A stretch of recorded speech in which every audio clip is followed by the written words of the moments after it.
न मिलतावे मरद के सुख हो।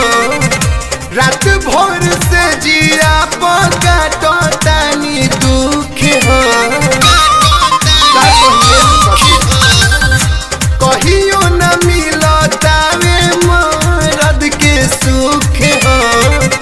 रात भर से जिया पकाटो तानी दुख हो।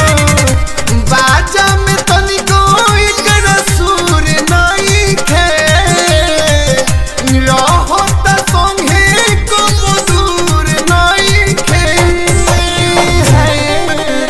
सैया जी के लेवे के लूर नहीं खे।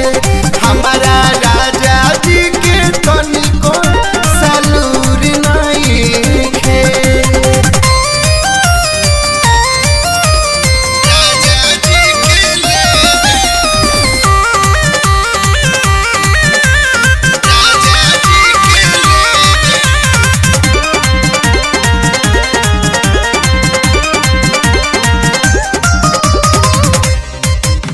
सोचो सपनावा फिर गइल पानी।